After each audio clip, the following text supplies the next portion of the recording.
A'udzu billahi minasyaitonir rajim. Bismillahirrahmanirrahim. Assalamualaikum warahmatullahi wabarakatuh. Apa kabar Bapak Ibu, sehat? Udah makan malam? Oh, belum. Nanti kita makan malam sama-sama di rumah masing-masing. Alhamdulillahirabbil alamin. Bini'matil iman wal islam wa tatimmus shalihat. Asyhadu an la ilaha illallah al-malikul haqqul mubin. Wa asyhadu anna Muhammadan abduhu wa rasuluhu shadiqul wa'dil amin. Allahumma salli wa sallim ala sayyidina wa nabiyina Muhammadin wa ala alihi wa sahbihi ajma'in wa man tabi'ahum bi ihsanin ila yaumiddin. Allahumma bika amsayna wa bika nahya wa bika namut wa ilaikal masir. Amsayna ala fitratil Islam wa kalimatil ikhlas wa ala dini nabiyina Muhammadin sallallahu alaihi wasallam wa ala millati abina Ibrahim hanifa wa ma kana minal musyrikin. Subhanallah wa bihamdihi adada khalqihi wa ridha nafsihi wa zinata arshihi wa midada kalimatihi. Na'udzu bikalimatillahi tammati min syarri ma khalaq. Bismillahirrahmanirrahim. La yadurru ma'asmihi shay'un fil ardi wa la fis sama' wa huwas samiul alim. Yang saya muliakan para muallim, para alim dan alimah, para ustaz-ustazah, para guru-guru kami, pemuka masyarakat, cerdik pandai, pengurus masjid, Bapak Ketua, Bapak Imam, Bapak Sekretaris, Bapak Bendahara, Bapak Kabid-kabidnya, seluruh yang berhadir, jemaah, Bapak Ibu semuanya, besar tak dihimbau gelar, yang kecil tak disebut nama.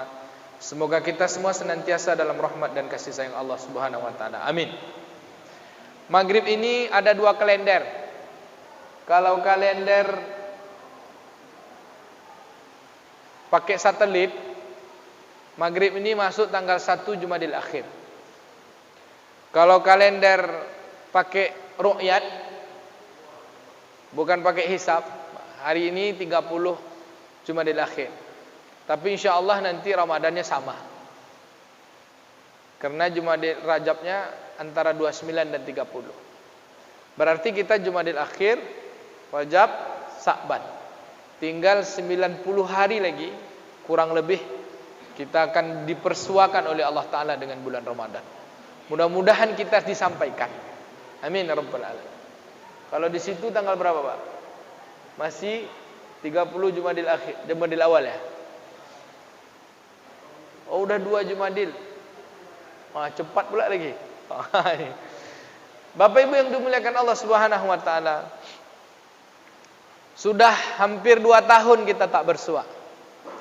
Terakhir kita ngaji pada waktu belum PSBB, masih awal-awal pandemi Covid, ya kan? Kita mengaji tentang kajian tema tazkiyah an-nafs, tema-tema pembersihan jiwa, akhlak dan tasawuf. Nampaknya kata ketua kita, Bapak Haji Hardison, Bapak Ustadz Koyun, Dr. Haji Koyun Awal LCMA, lanjutkan sajalah kajian yang sudah ada tuh. Kajian sama seperti di Masjid Al-Falah, Masjid An-Nur, Provinsi Riau. Alhamdulillah kita dipersuakan kembali. Mudah-mudahan makin hari makin semangat kita untuk duduk dalam taklim. Bapak Ibu yang dimuliakan Allah, ternyata di masjid ini 2 tahun tak jumpa. Ada 3 tahun pula saya berpisah dengan abang saya. Abang kami satu kloter, beliau ketua rombongan haji kami. Bang Haji Dodi Saputra. Ini semangatnya tidak pernah luntur. Ini tadi di WA saya bilang, di mana Bang? Di Masjid Sobirin atau Al-Kausar? Karena saya Isa nih, pada Isa nanti ada kajian istighosah bersama kawan-kawan dari P3 Provinsi Riau di Al-Kausar di Panam. Saya kira di sana, rupanya di Sobirin. Alhamdulillah dipertemukan Allah Ta'ala. Bapak Ibu yang dimuliakan Allah, karena ini pengawal kaji di tahun 2022, saya tak membedah kitab dulu, karena saya dikagetkan tadi. Tapi saya mau bawa tematik yang berkaitan dengan pembersihan jiwa juga. Judulnya kiat meraih khusyuk dalam sholat. Nah, ini dia. Suatu hari tanggal 9 September. Ini kan live nih. Mudah-mudahan beliau dengar. Tanggal 9 September 2021 kami berkumpullah bersama-sama dengan Ustadz Dr. Buya Ar-Razi Hashim dalam satu ruangan. Awalnya 20 orang, tapi karena mau banyak yang ingin bertemu, akhirnya kami duduk sekitar 32 orang dalam satu ruangan. Khusus ustadz-ustadz saja. Dikhususkan ruangan itu untuk ustadz-ustadz saja. Ternyata rekamannya bocor juga, Pak. Walaupun ustadz-ustadz akhirnya rekamannya bocor. Ketika itu membaca kitab judulnya Tartibus Suluk yang ditulis karya Syekh Imam Ibnu Athaillah Asy-Syakandari. Apa kata beliau dalam perbincangan, perdiskusian para asatis itu? Saya pas duduk di depan wajah beliau. Sebelahnya ada Ustaz Anapi, ada Ustaz Al-Nob Dinar. Satu pesan beliau, hari ini kita para ustadz atau kita semualah yang sudah sholat, seberapa kesungguhan kita untuk mendapatkan khusyuk di dalam sholat? Apa kata beliau? Pesannya itu yang membuat menusuk jantung kami, Pak. Oh, gitu. Kita semualah. Kalau kita para ustadz-ustadz nih, ini para ustadz-ustadz, udah dekat kali nih, Pak. Jadi kalau kita yang ustadz-ustadz nih, kata beliau, kalau sholat juga tidak khusyuk, berhenti aja lah jadi ustadz, katanya. Oh, ini sebuah pukulan. Tetapi dengan kata-kata itu menjadi motivasi. Sedangkan ustadz aja tidak bisa khusyuk, apalagi tidak ustadz, kan begitu. Kalimat beliau itu, kalau ustadz nih antum-antum kita nih semua, kalau tak dapat khusyuk dalam sholat, maka berhenti aja lah jadi ustadz, kita. Nangis kita dibikinnya, Pak. Ternyata jauh sebelum ini Rasulullah SAW merisaukan tentang solat khusyuk. Bahwa sesungguhnya pertolongan Allah datang dengan solat. Tapi kenapa kita solat, pertolongan Allah tak juga datang? Ada masalah dalam solat kita. Apa kata Nabi dalam hadis yang diriwayatkan Imam Tirmizi kalau tidak salah saya? Sesungguhnya kenikmatan yang paling pertama dicabut Allah di muka bumi ini adalah nikmat khusyuk di dalam solat. Betul, Pak? Kalau hilangnya nikmat sehat, kita buru-buru pergi ke dokter untuk mengembalikan kesehatan kita. Kalau hilangnya harta kita, nikmat harta kita berkurang, kita buru-buru lagi cari kerja supaya kita dapat harta. Kalau kendaraan kita hilang, kita pun buru-buru lapor polisi. Setidaknya kita mengumpulkan uang untuk beli kendaraan baru. Materi kalau hilang, kita sibuk untuk mencarinya. Tapi khusyuk dalam solat, maka dicabut Allah SWT kenikmatannya. Dia sudah hilang karena orang yang dalam solatnya dia tak merasa khusyuk itu sedang dalam keadaan hilang. Bapak Ibu, saya tanya, kita solat maghrib tadi khusyuk tak?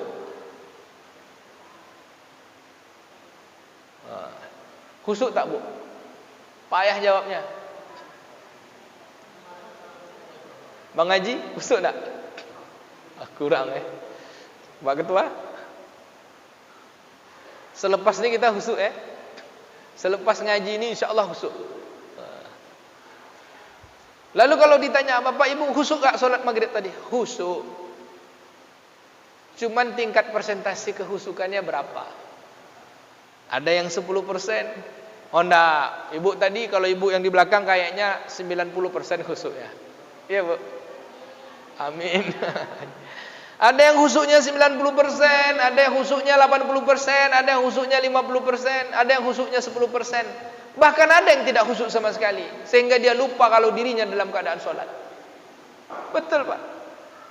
Apa kata Nabi SAW? Lihatlah sesungguhnya orang-orang munafik itu kalau mereka berdiri dalam sholat, sesungguhnya mereka orang-orang munafik itu kalau sholat, sungguh mereka hanya sedikit mengingat Allah Subhanahu wa taala. Kita tak mau disebut orang munafik, maka kita buru itu, kita kejar bagaimana seluruh salat kita minimal 50% lah kita senantiasa dalam khusyuk mengingat Allah Subhanahu wa taala. Ini Nabi, Pak, yang menyebut. Kita tak mau kita sebut kita orang munafik, tapi kita kenapa tidak khusyuk? Bukan karena kemunafikan kita, bukan. Tapi kenapa? Karena kita belum terlatih untuk menjemput khusyuk. Kenapa? Karena khusyuk itu hilang, kita merasa tidak hilang. Kita biarkan saja. Apa kata Buya Ar-Razi Hashim? Buya ini mantap ya Pak, guru kami. Saya ambil sanad juga sama beliau. Apa kata beliau? Sudah berapa tahun kita sholat? Saya hari ini umur saya 43 tahun Pak. Usia sholat saya sejak usia kelas 5 SD. Tapi saya sudah tak meninggalkan sholat itu sejak balik. Sejak kelas 1 SMP itu sudah balik. Kelas 2 lah saya itu. Semenjak itu sampai hari ini saya tidak pernah meninggalkan sholat. Karena orang tua saya mengajarkan tak boleh tinggal sholat. Kalau tinggal sholat itu makan buaya katanya. Dipukul kami dulu dari kecil. Tidak ada tak ada tempat bagian orang yang tinggal di rumah ini kecuali orang sholat. Karena pembeda orang sholat dengan orang kafir itu adalah sholat. Nah, orang Islam dengan kafir sholat. Kami takut betul. Ayah kami setiap kali cambuk. Bapak Ibu yang dimuliakan Allah Ta'ala, udah 43 tahun usia dikurang 14 tahun berarti sekitar 29 tahun. Dari 29 tahun itu bagaimana prestasi sholat? Itu saya. Bagaimana untuk menjemput sholat? Kok sudah lama sholat kita kok gitu-gitu juga? Gitu. Bapak mungkin ada yang udah 50 tahun, sudah ada yang 60 tahun sholat. Lalu bagaimana kualitas sholat kita? Apakah masih sama seperti yang dulu? Tentu kita ingin menjemput. Harusnya kalau seorang pendekar pencak silat, semakin bersilat setiap tahun, makin naik sabuknya Pak. Kalau kita sudah 30 tahun sholat, harusnya kita ini pendekar. Ya Pak, pendekar sakti mandraguna. Tak perlu lagi bersilat, langsung aja lagi udah selesai itu. Harusnya kita seperti itu. Maka Bapak Ibu yang dimuliakan Allah Ta'ala, jangan sepelekan khusyuk dalam sholat. Karena dia sebab sholat itu diterima. Apa kata Nabi SAW dalam hadis riwayat Imam Abu Hurairah dalam kitab Fadilah Sholat. Di situ tuh saya tengok ada Fadilah Sholat. Yang mafhum hadisnya, sesungguhnya sholat kalian itu di hadapan Allah Ta'ala yang diterima Allah, ada yang sholat tuh khusyuknya 1/3, ada yang sholat 2/3, ada yang 1/10, ada yang 1/sekiannya. Lalu Allah ambil sholat itu. Yang tak khusyuk itu Allah lemparkan seperti kain hitam, lemparkan ke wajah-wajah mereka. Bapak Ibu yang dimuliakan Allah Ta'ala, mana dalil khusyuk? Kita lihat surah Al-Baqarah ayat 45. A'udzubillahi minasyaitonirrajim. Bismillahirrahmanirrahim. Wasta'inu bisabri wassalah. Mintalah pertolongan dan mintalah pertolongan dengan sabar dan salat. Wa innaha, dan sesungguhnya itu kata Allah. Wa inna haza, sebenarnya seperti itu kata-katanya. Dan sesungguhnya itu, apa itu tuh Pak? Sabar dan salat. La kabiratun. Apa Bu? Sangat berat. Sesungguhnya minta tolong dengan sabar dan salat itu sangat berat. Allah menyebut sangat berat Pak, bukan berat, sangat berat. Illa 'alal khashiin, kecuali bagi orang-orang yang khusyuk. Sungguh nanti di akhirat yang paling pertama kali dihisab adalah solat. Kalau solatnya baik maka baiklah seluruh amalnya. Kalau solatnya rusak maka rusaklah seluruh amalnya. Lalu solat yang bagaimana yang baik itu? Solat yang khusyuk. Lalu bagaimana solat yang khusyuk itu? Membawa prestasi solat, nilai-nilai solat keluar solat, yaitu orang-orang yang Allah katakan inna solata tanha anil fahsya wal munkar. Sesungguhnya solat itu mencegah perbuatan keji dan mungkar. Demi Allah, kata Imam Ibnu Taimiyah, Imam Ibnu Qayyim juga menyebutkan, enggak banyak para ulama-ulama sufi menyebutkan, seseorang yang mengaku solatnya khusyuk tetapi di luar solat masih bermaksiat, demi Allah orang seperti itu belum khusyuk dalam solat. Maka ukuran solat kita khusyuk adalah ukuran solat yang diterima. Solat diterima itu khusyuk. Ukuran khusyuk itu adalah orang-orang itu sudah mampu menjaga dirinya dari maksiat. Itu prestasinya. Itu hakikat nilai yang dibawa bagi orang-orang yang solat. Pertanyaannya, lalu bagaimana meraih khusyuk? Nah, ini kita bahas nih, meraih khusyuk di dalam solat sehingga sifat khusyuk itu terbawa keluar solat.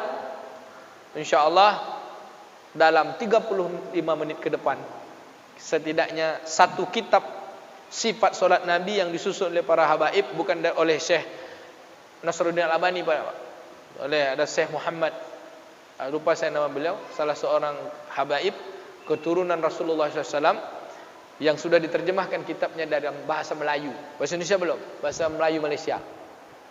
Bahwa sifat solat Nabi itu tercerminkan dalam karakter perbuatan kita. Karakter perbuatan Nabi terbawa dalam diri kita sehari-hari, mampu mencegah perbuatan keji dan mungkar. Oke, kita terjemahkan dulu apa itu khusyuk.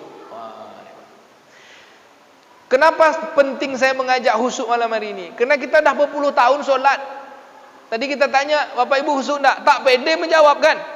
Lalu kita jawab khusyuk, ya 10% lah kira-kira gitu ya Pak. Jadi setelah ini insya-Allah di atas 50% kita mencoba. Di mana letak khusyuk yang hilang itu? Sehingga kita bisa membawa ke dalam solat kita insya-Allah. Insya-Allah. Oke Bu ya? Insya-Allah. Harus kita perjuangkan. Apa itu khusyuk? Khusyuk bahasa Arab. Ada yang menyebut khusyuk itu diambil dari kata khosyah. Maknanya penuh perhatian dengan rasa takut. Kalau kita lihat dalam kamus besar bahasa Indonesia, khusyuk itu maknanya tenang, Pak. Tenang. Kalau sudah tenang, apakah itu pekerjaan otak ataukah itu pekerjaan hati? Ternyata tenang itu pekerjaan hati. Di mana letak ketenangan? Di dalam hati. Lalu Allah katakan minta pertolonganlah dengan sabar. Di mana sabar? Di dalam hati. Lalu minta pertolongan juga dengan solat. Berat sabar solat itu kecuali orang yang khusyuk. Siapa orang khusyuk? Orang yang mengedepankan pekerjaan hati, bukan pekerjaan otak. Itu penjelasan pertama. Apa itu khusyuk? Ketenangan. Di mana letak tenang? Di dalam hati. Berarti solat yang khusyuk pekerjaannya pekerjaan hati. Maka ayahanda tadi bilang, khusyuk Pak, ragu kenapa? Masih terpikir. Karena solat membawa pikiran, bukan membawa hati. Maka makna solat yang sesungguhnya adalah zikir. Allah sebut dalam surat Toha ayat ke-14. Apa kata Allah Subhanahu wa taala? A'udzubillahi minasyaitonirrajim. Bismillahirrahmanirrahim. Aqimis sholata li zikri. Tegakkanlah solat untuk berzikir kepadaku, untuk mengingatku. Tetapi zikir bukan pikir. Berarti zikir itu menghadirkan. Baik Bapak Ibu yang dimuliakan Allah Ta'ala. Maka disebutkanlah solat itu mesti kita lihat ada 4 faktor penyebab kita supaya dapatkan khusyuk. Dan 4 faktor ini kalau tak terjaga, maka dia hilang kekhusyukan. Bapak Ibu mau tahu yang 4 tuh? Mau tahu? Pertama, khusyuk itu mesti dengan niat. Niatlah faktor pertama menyebabkan kita khusyuk. Makanya Imam Asy-Syafi'i dalam kitab Al-Um menjelaskan bahwa sesungguhnya aku syariatkan untuk melapaskan niat kecuali bagi orang untuk menghindarkan was-was. Aku syariatkan untuk melapaskan niat supaya terhindar dari was-was. Sedangkan fikih mazhab yang 3, Maliki, Hanafi, Hambali, tidak disyariatkan melapaskan niat kecuali bagi orang yang was-was. Apa perbedaan 4 fikih mazhab ini? 3 sama, 1 beda. Yang 3 menganggap bahwa niat itu cukup di hati, tak perlu dilafazkan karena kita ini untuk was-was itu mudah, tidak was-was. Tetapi kalau Imam Syafi'i dia menyatakan bahwa kita sangat sulit keluar dari was-was, maka kekuatan untuk mengeluarkan kita dari was-was, lafazkanlah niat. Wah, ini dia Pak. Ada apa di antara keduanya? Kehati-hatian. Lapas niat itu bukan niat, tetapi menghujamkan, mengiktikadkan. Sehingga ketika niat itu kuat, dia mampu memblokir kepentingan yang lain. Kecuali itu saja. Contoh, Bapak Ibu ketika puasa, cukup Bapak Ibu niat saja bilang, besok saya puasa karena Allah Ta'ala. Kadang-kadang tak pakai sahur, tapi kita sanggup untuk berpuasa. Betul?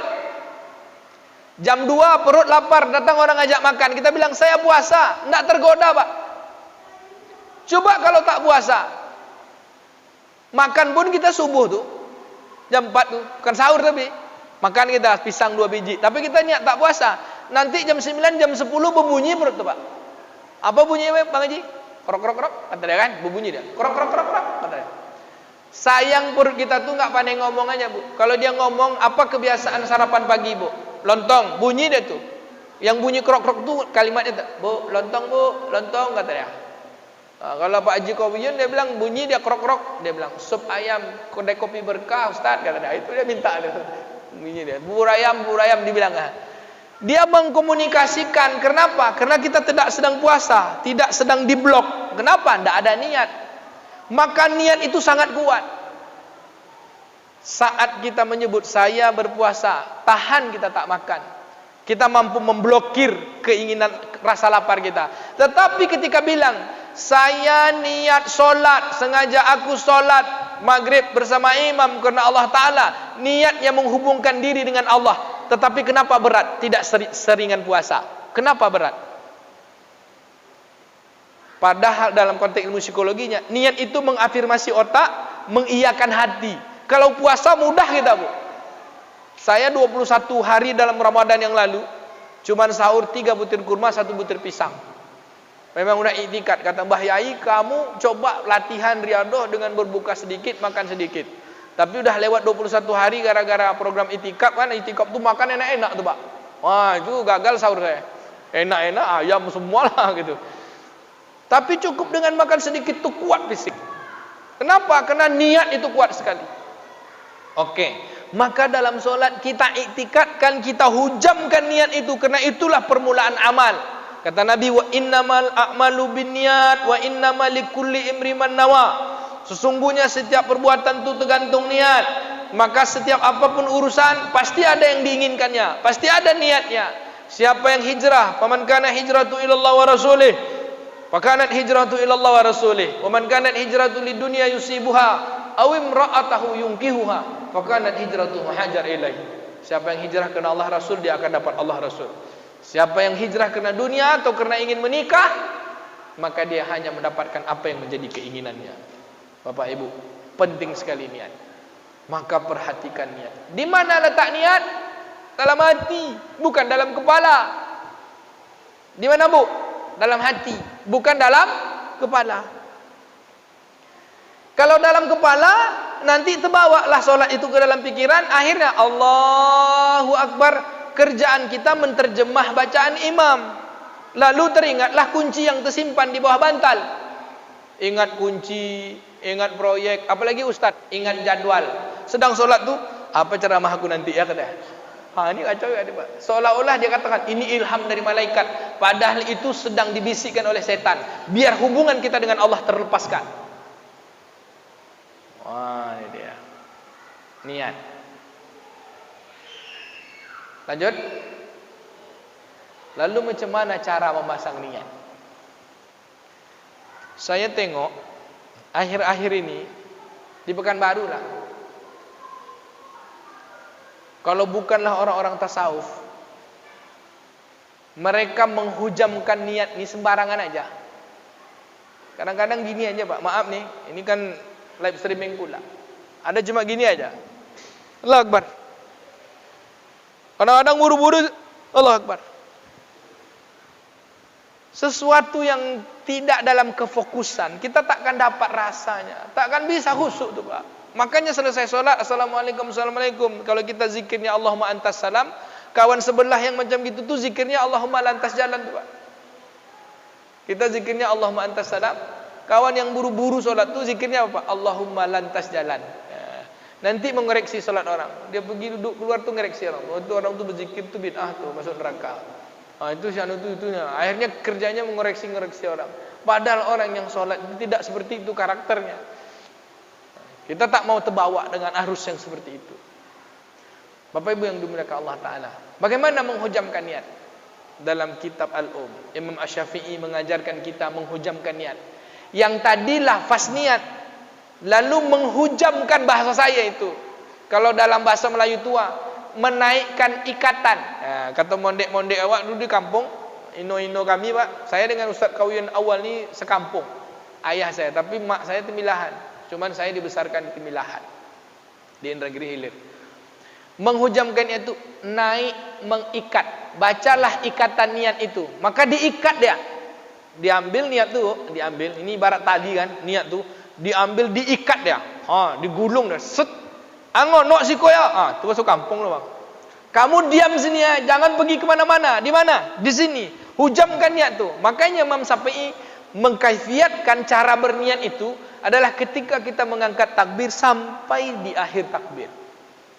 Jadi kalau orang bermazhab Syafi'i yang solatnya belajar pakai kitab, bukan belajar hanya mendengar ceramah, maaf ya, wajah ceramah nanti ustaz tu ini ceramah, ustaz ini, dan tu dia praktiklah sendiri. Yang belajarnya kitab, duduk macam bapak sekarang ni, ditunjukkan kaifiatnya, imamnya bacaan takbirnya pasti tidak sembarangan. Tak ada imamnya, Allahu Akbar, ada gitu. Takbirnya asli kayak gini, Allahu Akbar. Itu tanda mazhab Syafi'i itu, Pak.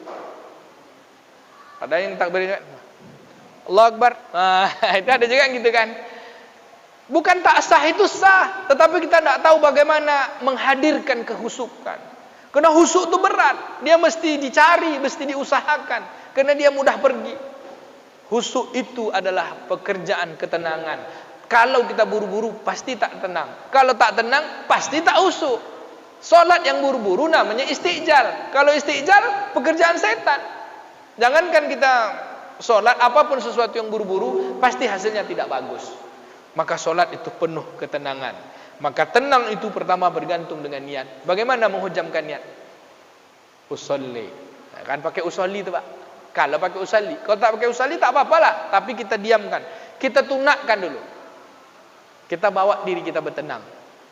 Makanya dalam pandangan ulama-ulama tasawuf, membawa bertenang pertama baca doa, Rabbi a'udzubika min hamazatis syayatin wa a'udzubika Rabbi ayyahdurun. Akan dibaca tuh dalam surah Al-Mu'minun. Ya Allah, ya Tuhanku, aku berlindung kepadamu dari bisikan setan, dan aku berlindung kepadamu dari datangnya setan. Yang tak hafal doa itu, kata orang tua-tua kita, baca surat An-Nas, Qul a'udzu birabbin nas, malikin nas, ilahin nas, ya kan? Min syarril waswasil khannas, allazi yuwaswisu fi sudurin nas, minal jinnati wan nas. Nah, seperti itu. Bapak Ibu yang dimuliakan Allah Subhanahu wa taala, menghujamkan niat dengan afirmasi doa permulaan dari sebelum kita melaksanakan takbir. Maka letaknya niat itu adalah bersamaan dengan takbir. Ketika kita bilang usolli tadi, ikat dia Allahu Akbar. Di situlah letaknya, Pak. Bisa kan, Bu, Pak? Allahu Akbar. Tapi jangan panjang betul pula. Allah. Anda itu azan tuh. Biasa aja, tenang. Allahu Akbar. Allahu Akbar. Allahu Akbar. Jadi naiknya Allahu Akbar sampai barnya itu kita meletakkan tangan pada posisi tahta syadri, yaitu di atas dada, atau ala di bawah dada. Tahta syadri di sini atau ala syadri di sini. Hanya dua ada dalil, tahta syadri wa ala syadri. Kalau mazhab Syafi'i tahta syadri, di sini dia, Pak. Di bawah dada. Di antara tengah-tengah dada dengan perut. Ini niat. Boleh gitu, Bu, ya? Jangan buru-buru, hadirkan hati. Kalau Buya Ar-Razi ngajarkan kawan-kawan tuh, coba baca Al-Fatihah untuk menghadirkan tenang. Itu kaifiat saja, Pak, bukan dari bagian sholat, bukan. Untuk dapatkan ketenangan sebelum sholat. Nah, apa aja lah menghadirkan ketenangan tuh. A'udzubillahi minasyaitonirrajim. Nah, baru baca niat. Allahu Akbar. Yang kedua, setelah niat disebutkan dalam kitab juga, kalau Syekh Ibnu Athaillah Asy-Syakandari menyebut hudur. Hudur bahasa Arab, ya, Pak. Kalau bahasa Bang Dodinya hadir. Hadir kita dalam sholat. Apa itu hadir? Kehadiran badan dan kehadiran hati. Bahkan kehadiran pikiran. Sekarang pikiran tak kita bawa hadir, akhirnya pikiran lari kemana? Ke kunci. Kemana? Ke surat yang tertinggal di balik bantal. Kemana? Pikiran ini yang lari. Harusnya kita bawa pikiran, kita bawa hati kita dalam kondisi bahwa sekarang sholat. Ini, Pak, hadir. Apa tanda hadir, Bapak Ibu? Kita sedang saat ini. Saat ini itu hadir namanya. Kalau nanti tidak hadir. Kalau yang kemarin tidak hadir. Kalau nanti itu pikiran namanya. Kalau bahasa namanya khulaya. Makanya jangan berhayal. Berhayal. Hayal itu untuk merencanakan sesuatu. Masa sholat merencanakan? Sholat itu sedang bercakap-cakap sama Allah. Bukan sekedar menyelesaikan hutang, bukan sekedar menyelesaikan kewajiban, bukan sekedar mencari pahala, tetapi solat itu menghadirkan diri kita di hadapan Allah untuk bercakap-cakap.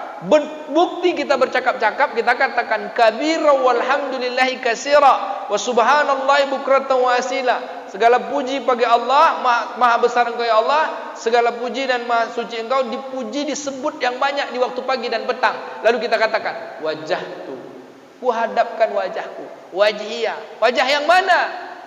Kalau wajah sama wajah yang zahir kan tak nampak. Allah Ta'ala kan tak bisa dilihat dengan wajah yang zahir. Tetapi keberadaan dunia ini kan sebab keberadaannya Allah. Lalu wajah yang mana? Wajah yang batin. Kalau begitu, itulah dia disebut dengan hadap menghadap, menyatu kita dengan Allah Ta'ala. Kehadiran. Maka angkat tangan, Allahu Akbar, sudah besar, semua yang lain kecil. Yang besar hanya Allah Ta'ala. Macam mana cara itu Ustaz? Pokoknya bercaralah. Berpikir saat ini, merasakan saat ini. Kalau gitu kalau sholat tidak usah mikir. Bukan, tetap berpikir, tapi pikirnya yang sekarang, bukan yang nanti. Yang kita pikirkan itu ya sholat kita. Macam mana caranya? Ada tiga. Dengarkan, perhatikan, dan rasakan. Bapak Ibu selesai sholat, terasa tidak sholat itu enak? Kalau hambar saja, itu dia belum dapat khusyuknya. Satu, niat. Yang kedua, kehadiran. Apa itu? Saat ini. Dalam konteks ilmu psikologi disebut meditasi. Jadi sholat itu meditasi, Pak. Kalau kami latihan meditasi itu memperhatikan napas setengah jam. Napas turun naik diperhatikan. Bayar pula tuh, Pak. Kalau latihan meditasi itu bayar. Saya dulu ikut praktisi meditasi, belajar sampai latihan tension release exercise, menurunkan ketegangan dengan gerakan tubuh juga. Pakai pelatih tuh, bayarnya hampir 5 juta untuk satu sesi pelatihan. Tapi dahsyat memang ilmunya. Nah, ini sedikit kita bawa-bawa ke dalam kajian. Baik, satu niat, dua hadir. Hadir itu mudah aja. Saat ini, bukan saat nanti, bukan saat yang kemarin. Apa itu hadir? Saat ini. Kalau saat ini berarti sekarang. Kalau bahasa Inggrisnya present continuous tense. Kalau bahasa Arabnya al-an. Jangan nanti, jangan yang tadi. Sekarang nih. Yang kita pikirkan, yang kita mikir-mikir yang lain berarti kan bukan sekarang tuh. Bisa misalnya kita bilang, kunci tadi, itu kan yang tadi tuh. Pokoknya saat ini. Yang ketiga, penentu khusyuk, yaitu tumak ninah. Tumak ninah. Pertama niat, yang kedua hadir, yang ketiga tumak ninah. Apa itu tumak ninah? Orang menyebut tertib, tapi bahasa kampung kami, tumak ninah itu, Pak, kampung kita, tumak ninah itu tunak. Kita tak beranjak dari perbuatan itu kepada perbuatan yang lain. Kalau hadir itu kan kekinian. Kalau tumak ninah itu kita belum sampai kepada sifat merasakan, tapi kita betul-betul tertib. Kan kalau bahasa syariatnya tumak ninah itu tertib. Yang kita baca, yang kita bergerak, kita gerak gitu kan. Bergeraklah pada pergerakan yang patut, jangan buru-buru. Tumak ninah disebut dengan bertenang. Saya suka menyebut tumak ninah itu dengan makna tunakkan kondisi batin kita, tunakkan kondisi pikiran kita, tunakkan keadaan badan kita dengan kaifiat dan tertib seperti mana yang diajarkan Nabi sallallahu alaihi wasallam. Jadi kalau ada orang Allahu Akbar, Allahu Akbar, sama Allahu Akbar, Allahu Akbar, itu enggak dapat usuk. Yakin. Nengok aja kita enggak usuk, apalagi yang solat tuh. Kita yang nengok aja enggak usuk, apalagi dia yang solat tuh. Bisa, Bu? Bisa, Pak? Tumak ninah. Waktu udah mau habis kan? Janjinya selesai. Satu, niat. Dua, kekinian atau kehadiran. Yang ketiga, tumak ninah. Apa itu tumak ninah? Tenang. Tenang. Jangan buru-buru. Tenang. Sejak dari awal sampai akhir. Dia kadang-kadang ada juga di awalnya tenang, tiba-tiba datang berbunyi HP-nya. Bunyi HP kawan sebelah atau bunyi HP kita di dalam kantong. On kata, ini ada yang telepon nih. Kita sedang sholat sunat, sedang sunat pula kan? Wah, langsung baca ayatnya kena buru-buru, ini yang telepon orang penting nih. Langsung hilang kegindian sholat kita gara-gara HP. Kita bilang, wah ini siapa yang telepon nih? Ini proyek nih. Ada sholat kan? Akhirnya harusnya baca surat Qul Huwallahu Ahad, suratul Ikhlas, dia cuma baca Inna A'thaina. Harusnya dia baca Inna A'thaina, dia cuma baca Yasin, tapi Yasin satu ayat aja. Waladhdallin, amin, Yasin gitu. Allahu Akbar, satu ayat aja. Kadang-kadang tak baca ayat lagi, saking ingin cepatnya. Gara-gara diganggu. Tumakninah itu tidak terganggu dengan apapun, kecuali yang membahayakan. Ada pengecualiannya, kata Nabi, apabila dalam solatmu nampak dua yang hitam, maka bunuhlah. Apa yang hitam itu, Bu? Lipan, kalajengking, ular. Membunuhnya bercara juga, Pak.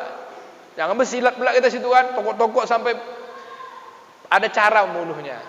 Maka dia bilang, boleh tidak mematikan HP dalam solat? Menurut Majmu' Fatawa, kumpulan fatwa Syekh Saleh Al-Utsaimin, bahwa mematikan HP sedang berbunyi dalam solat itu menjadi harus hukumnya, harus, karena dia mengganggu. Dikiaskan kepada dua yang hitam yang mengganggu solat. Dia kan berbunyi nih, yang diganggu ya bukan kita aja, semua orang. Celuk apa itu, matikan. Soal lagi. Nah, ini dikiaskan kepada dua yang hitam. Ini dibiarkan sampai awal sampai selesai. Dalam hati kita, siapa lah telepon? Kawan sebelah. On dia tak tahu solat dia dah. Kalau bunyinya net Pak. Kalau bunyinya masuk lagu kampung, andak nunang net no. Kata nah, itulah kan. Sedang baca Fatihah, wah, sedang baca ayat melayang-layang tuh. Tekonang randai di kampung wak. Lopes solat awak. Pak, matikan semua yang mengganggu. Oke? Itulah dia namanya tumakninah. Tapi kalau kita bisa memutus bunyi itu kita putus. Walaupun kita dengar bunyinya tapi kita tak pengaruh. Wah, itu udah khusyuk kali itu. Jarang ada orang kayak gitu. Kita tetap memperhatikan sekeliling kita, bukan kita melepaskan perhatian, tapi kita tidak dalam kondisi memperhatikan itu. Kita fokus pada sholat kita. Ya adalah. Kita dengar juga orang memanggil, tapi bukan itu yang kita dengar. Tapi kan tidak bisa. Satu pekerjaan, kalau kita nonton, kita bisa tak dengar apa orang memanggil. Kalau kita buka Facebook, apalagi Facebook itu Facebook mantan, istri lewat depan pun kita tak sadar. Betul tak Bang Dodi? Kalau Bang Dodi tak punya mantan ya? Ada kakak sini? Tak ada. Buka Facebook, buka WA, kan kita husuk tuh, tumakninah betul, tenang. Tapi kalau sholat, saya aja Bu mengaku itu. Saya jadi imam. Terus ada masjid lain, mic-nya kuat. Terdengar tuh Pak. Saya mau bawa bayati. Imam sana bawa nahwan. Hilang lagu bayati saya. Macam tadi malam, sholat maghrib. Sholat isya. Saya takbirnya dengan bayati. Allahu Akbar. Saya niatnya baca Al-Fatihahnya bayati. Bismillahirrahmanirrahim. Terdengar imam yang sana tuh dengar. Akhirnya bacaannya dia baca nahwan. Bismillahirrahmanirrahim. Kata imam sana, Alhamdulillahi Rabbil Alamin. Terpengaruh saya. Itu pula lagu saya dibuatnya. Untung sama-sama sholat. Kalau sempat sana lagu dangdut berubah Al-Fatihah Pak. Andai kacau Pak. Nah ini kenapa? Karena kurang memperhatikan ketunaannya. Baik. Sudah 3. Yang terakhir, yang keempat. Ini sebab yang paling utama. Faktor utama. Kalau dapat kita menghadirkan yang nomor 4 nih, saya jamin solat bapak ibu khusyuk. Ulang, yang pertama niat. Yang kedua kekinian, kehadiran. Yang ketiga tumakninah, tunak, tenang, betul-betul kita sedang solat. Yang keempat, apa dia? Zauq. Ini dia Bu. Zauq. Apa zauq tuh? Bahasa kitanya rasa, rasa. Kita merasa sedang sholat. Yang kita baca, yang kita bergerak, yang kita perhatikan, yang kita dengar, ujung-ujungnya yang kita rasakan. Selesai sholat itu apa? Rasa khusyuk itu. Apa itu? Ketenangan, rasa takut, rasa rindu, rasa nyaman. Bercampur di mana? Letaknya di sini, bukan di sini. Makanya orang yang sudah khusyuk dalam sholat, dia tak mau buru-buru selesai sholat. Bahkan ketika sholat itu belum datang, dia sudah rindu ingin bertemu dengan sholat berikutnya. Bu, kapan kita khusyuk? Yang paling khusyuk, makan ketika lapar. Yang kita betul-betul zauq. Walaupun tak pakai lauk, kita ikhlas makan tuh. Habis nasi itu. Karena kita perlu betul dengan makanan tuh. Maka kata ulama, untuk mendapatkan zauq, kita mesti perlu sungguh-sungguh dengan solat itu, meningkatkan kualitas dan prestasi solat kita. Sejatinya kita di atas dunia ini diperintahkan Allah bukan bekerja menjadi segala sesuatu. Ada yang jadi dosen, ada yang jadi pegawai negeri, ada yang jadi pedagang. Itu hanya sambil bekerja itu untuk memenuhi kebutuhan hidup kita.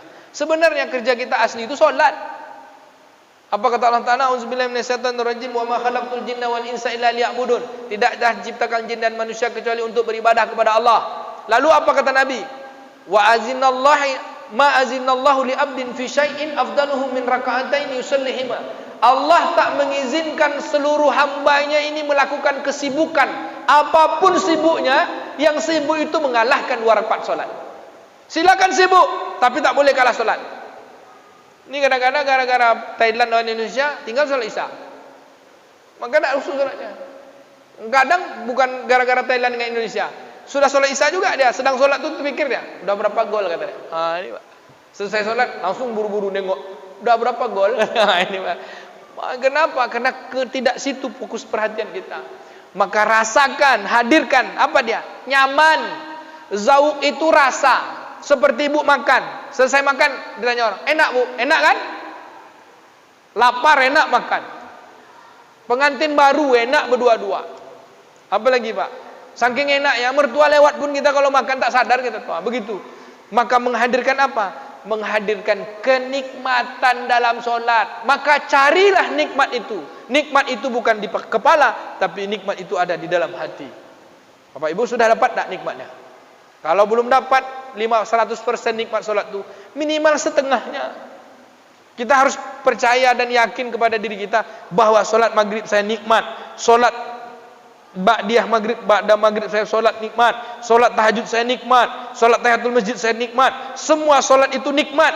Ketika nikmat solat itu sudah didapat, ibu mengerti dengan apa yang ibu maukan di dalam solat, bapak mengerti dengan apa yang bapak maukan di dalam solat. Kalau nikmat makan kan kita ngerti apa yang kita maukan. Maka nikmat solat kita ngerti apa yang kita mau. Satu cuma Pak. Solat itu kita mau satu apa? Ditunjukkan Allah jalan yang lurus. Jalan lurus itu apa? Banyak kita minta ampun kan? Solat itu kan satu permintaan terbaik kita. Ihdinas siratal mustaqim. Macam mana mengimplementasikan ihdinas siratal mustaqim? Itulah duduk di antara 2 sujud tu. Rabbighfirli warhamni wajburni warfa'ni warzuqni wahdini wa'afini wa'fu anni. Minta ampun pertama, ya kan? Minta ampun, minta kasih sayang, minta cukupkan rezeki, minta naikkan derajat, minta beri kesehatan. Ujung-ujungnya hapuskan kesalahanku ya Allah. Tapi selesai solat kan kita bersalah lagi. Maka balik lagi ke dalam solat. Maka kalau kita menjadikan di luar solat itu adalah nilai-nilai khusyuk solat, seolah-olah kata ulama kita solat berkepanjangan. Itulah solat daimun. Solat yang berkepanjangan. Terjaga mulut, terjaga mata, terjaga hidung. Kenapa? Selalu menyambung diri dengan Allah Subhanahu wa taala. Insyaallah 4 ini kita bawa dalam solat kita, semuanya adalah pekerjaan hati. Tidak ada di situ pekerjaan otak. Otak menurut kepada hati. Hati yang mengendalikan. Otak, sekarang kita berniat. Otak, sekarang kita hadir. Otak, kamu tenanglah. Hai otak, ayo kita rasakan. Sebenarnya otak juga, otak kiri dengan otak kanan. Hati itu kan di sini. Sebenarnya mengendalikan nyaman itu adalah otak kanan. Disebut saraf parasimpatik dalam ilmu psikologinya. Dalam perbuatannya saraf motorik. Sedangkan yang membuat kita tidak khusyuk adalah saraf simpatik, saraf sensorik yang butuh dia melakukan perlawanan, yang mudah melakukan respon. Kalau nampak makan langsung lapar. Kalau nengok orang cantik langsung tertarik. Kalau nampak orang marah langsung marah pula. Kalau disebut orang takut-takutkan kita jadi takut. Itu saraf sensorik. Kita terlalu banyak menggunakan sensorik, kurang dengan kesadaran. Padahal mesti saraf tepi, saraf parasimpatik, atau perbuatan yang disebut dengan saraf motorik. Solat itu motorik Pak, menghadirkan kekinian. Kalau sifat solat itu hidup dengan saraf parasimpatik itu, nanti kita akan menjadi manusia paripurna. Apa dia? Orang yang mudah sadar dengan keadaan.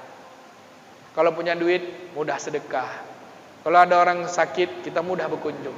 Kena kendali keakuannya jadi lebih hebat. Begitu. 4 ya, niat, hadir, tumakninah, zauq. Insyaallah kita bawa dalam salat Isya kita. Ada pertanyaan? Silakan Pak.